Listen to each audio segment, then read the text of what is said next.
जैसे property number क्या है हमारा, ये प्रॉपर्टी नंबर 9 है। हमारे पास कोई एक मान लो 3x3 ऑर्डर का डायगोनल मैट्रिक्स दे रखा है, अल्फा 0 0 0 बीटा 0 0 0 गामा। हमें पता है ना कि डिटर्मिनेंट ऑफ ए क्या होता है, अल्फा बीटा गामा। ठीक है, अब अगर अल्फा बीटा गामा तीनों में से कोई भी जीरो नहीं है तो अल्फा बीटा तो डिटर्मिनेंट क्या हो जाएगा, नॉन जीरो। अगर मैं बोल रहा हूँ alpha beta gamma is not equal to zero, this implies that determinant is not equal to zero, this implies that A is invertible. A क्या हो गया हमारा, इन्वर्टेबल हो गया।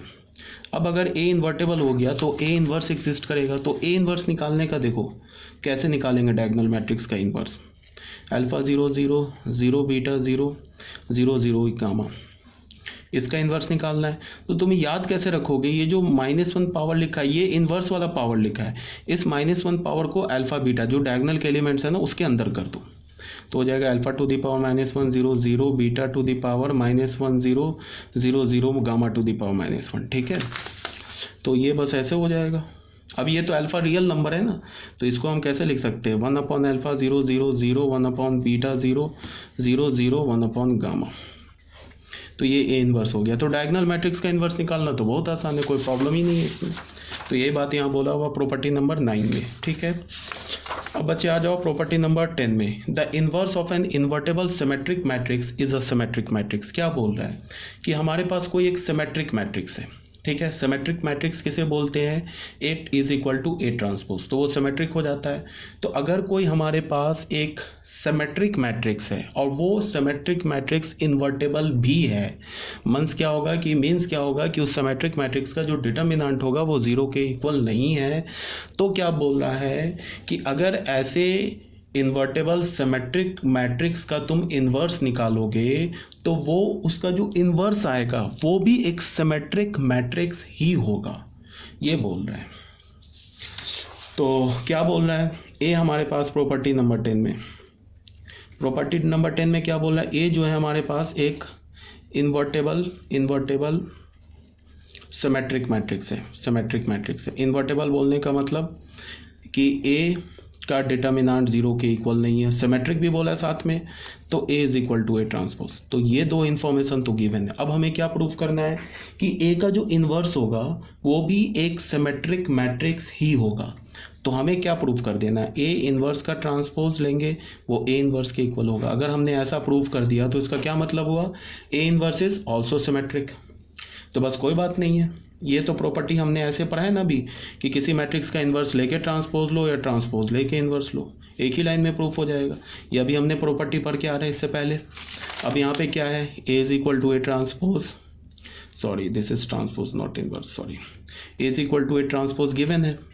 तो यहाँ पे हमने जहाँ ए देखा वहाँ पे जहाँ पे ए ट्रांसपोज देखा वहाँ पे ए डाल दिया, ए ट्रांसपोज यहाँ है ना, यहाँ ए डाल दिया। अब ये क्या लिखा है, इसको तुम ए मैट्रिक्स की तरह ट्रीट करो, तो क्या लिखा है, A transpose is equal to A. तो इसका क्या मतलब हो जाएगा, A inverse is also symmetric, also A symmetric matrix, proof हो गया। ठीक है, अब आ जाओ क्वेश्चन नंबर 1 में। क्वेश्चन नंबर 1 देखो, इसे मैं सॉल्व नहीं करूँगा, टाइम लगता है, तो बस इसको देख लो, ऐसा कोई सॉल्व करने वाली चीज़ भी नहीं है। Compute the inverse of the matrix, इस मैट्रिक्स का इन्वर्स निकालना है। तो कभी भी तुम्हें अगर किसी मैट्रिक्स का इन्वर्स निकालना हो तो सबसे पहले हम क्या करेंगे, उस मैट्रिक्स का चेक करेंगे कि वो सिंगुलर है या नॉन सिंगुलर है। अगर सिंगुलर निकल गया तब तो तुम क्या लिखोगे एक लाइन में कि A is a singular matrix, hence A inverse does not exist. अब अगर वो नॉन सिंगुलर मिल गया तब तो इन्वर्स निकालना होगा। यहाँ पे कोई मेथड नहीं बोला है, यहाँ पे नहीं बोला है कि find the inverse using elementary row transformation, या कोई हमें मैट्रिक्स इक्वेशन नहीं दे रखा है, सीधे बोल रहा है कि इन्वर्स निकालो। तो इन्वर्स के लिए कौन सा फॉर्मूला यूज़ करेंगे, A inverse is equal to 1 upon determinant A into adjoint A, formula बता रखा है वो हम लोग यूज़ कर लेंगे। तो यहाँ पे ए मैट्रिक्स दे रखा है, डिटर्मिनेंट ए निकाला, नॉट इक्वल टू 0 मिला, तो ए इनवर्स एग्जिस्ट कर गया। अब ए इनवर्स निकालने के लिए हमें क्या करना होगा, एडजॉइंट निकालना होगा। एडजॉइंट के लिए हमें को फैक्टर निकालना होगा। तो हर एक एलिमेंट का देख लो बच्चे, मैंने को फैक्टर निकाल रखा है, ये निकाल लेना। अब को फैक्टर तो आता होगा आपको निकालना, ये देखो यहाँ तक कोफैक्टर निकाला है, फिर मैंने एडजॉइंट में क्या किया, हर एक एलिमेंट को उसके कोफैक्टर से रिप्लेस कर दिया। यहाँ रिप्लेस करने के बाद ट्रांसपोज लिया तो फाइनल हमें ये क्या मिल गया, एडजॉइंट ऑफ ए मिल गया। ए इनवर्स का फॉर्मूला क्या होता है, 1 determinant A into adjoint A. Determinant A का वैल्यू -2 आया है, इंटू एडजॉइंट ए डाल दिया। चाहो तो ये -1/2 को अंदर कर दो, चाहे तो ऐसे ही छोड़ दो। ये भी आंसर हो गया, ये भी आंसर हो गया। ठीक है, ये कर लेना, इसमें कोई प्रॉब्लम तो है नहीं। अब आ जाते हैं क्वेश्चन नंबर 2 में। क्वेश्चन नंबर 2 में क्या बोल रहा है, find the inverse of the matrix. इस मैट्रिक्स का इनवर्स निकालो। फिर ये 2x2 ऑर्डर का है। अब ये बच्चे, ये जो क्वेश्चन नंबर 1 और क्वेश्चन नंबर 2 है ना, ये बोर्ड के लिए इंपॉर्टेंट है, तो इसको लो। तो इसके लिए तुम इसको क्या करना, मतलब खुद से सॉल्व कर लेना। ऐसे क्वेश्चन एनसीईआरटी में भी है।